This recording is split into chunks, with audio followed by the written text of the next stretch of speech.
읽어주는 교과 넷째 날 1월 8일 수요일 철회된 자비. 하나님의 사랑은 영원하며 언제나 조건 없이 베풀어 주신다. 그러나 인간은 그 사랑을 거부할 수 있다.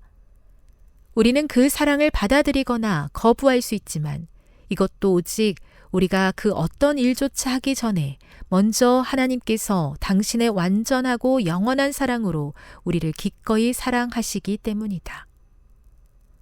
하나님에 대한 우리의 사랑은 우리가 구하기 전에 이미 우리에게 주신 사랑에 대한 우리의 반응이다. 요한일서 4장 7에서 20절을 읽으며 특별히 7절과 19절을 주의 깊게 읽어보라. 이 구절은 먼저 주신 하나님의 사랑에 대해 무엇을 말해주는가?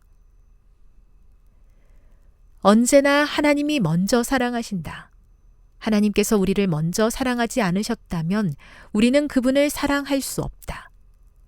하나님이 우리를 사랑할 수 있고 사랑받을 수 있는 존재로 창조하셨지만 모든 사랑의 근거와 원천은 바로 하나님이시다. 그러나 그 사랑을 받아들이고 삶에서 실천하는 것은 우리의 선택에 달려있다. 용서하지 않는 종에 대한 그리스도의 비유는 이 진리를 잘 예증한다. 우리는 마태복음 18장의 비유에 등장하는 종이 주인에게 빚진 것을 결코 갚을 수 없음을 알 수 있다. 종은 주인에게 10,000달란트를 빚졌다. 1달란트는 6,000데나리온에 해당한다. 1데나리온은 일반적인 노동자의 하루 일한 대가로 받는 금액이었다. 따라서 한 사람이 1달란트를 벌기 위해서는 6,000일을 일해야 한다. 쉬는 날을 제외하고 다른 비용도 다 무시하고 보통의 노동자가 1년 동안 300일을 일해서 1년에 300데나리온을 벌 수 있다고 가정해보자. 그렇게 보통의 노동자가 일을 해서 6,000데나리온인 1달란트를 상환하기 위해서는 20년이 걸린다.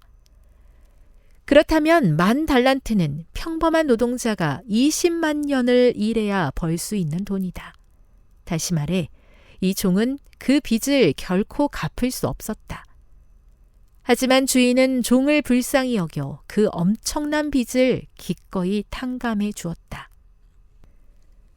그런데 그렇게 큰 빚을 탕감받은 종이 동료 중 한 명이 진 훨씬 작은 금액인 100데나리온을 용서하지 않고 동료를 감옥에 가두자 주인은 분노하여 자비로운 용서를 거두었다. 그 종은 주인의 사랑과 용서를 상실했다.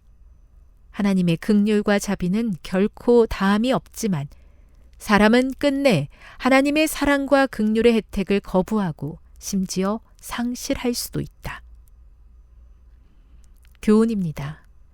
하나님의 긍휼과 자비는 결코 마르지 않지만 사람이 하나님의 긍휼과 자비의 혜택을 거부하고 사랑을 실천하지 않을 때 그것을 상실할 수도 있다. 묵상. 하나님께서 어떤 것을 용서해 주셨는지 생각해 보십시오. 예수님으로부터 용서받기 위해 나는 어떤 대가를 치렀습니까? 적용. 하나님께서 은혜로 나를 용서해 주셨습니까? 이 사실을 다른 사람을 용서하는 것에 어떻게 적용할 수 있겠습니까? 영감의 교훈입니다. 사탄의 지배를 택한 자들.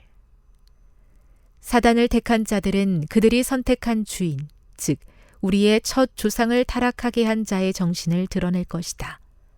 선하심, 자비, 꾸준한 사랑을 소유하시고 그 마음이 항상 인간의 비애를 보시며 살인자를 그분의 자리에 받아주시는 유일하고 참된 하나님의 현현이신 하나님의 거룩한 아들을 거절함으로써 그 백성들은 제어하는 하나님의 영이 사라지고 인간이 크게 반역할 때에 인간성이 무엇을 할 수 있으며 할 것인지를 보여주었다. 가려 뽑은 기별 3권 416. 제게 베푸신 은혜를 생각할 때 헤아릴 수 없는 하나님의 고귀한 사랑에 무한한 감사를 드립니다. 주의 사랑을 따르며 나타내기에 부족하지만 저의 삶이 하나님의 사랑을 담게 하시고 베푸는 은혜를 세상에 나타낼 수 있게 도와주옵소서.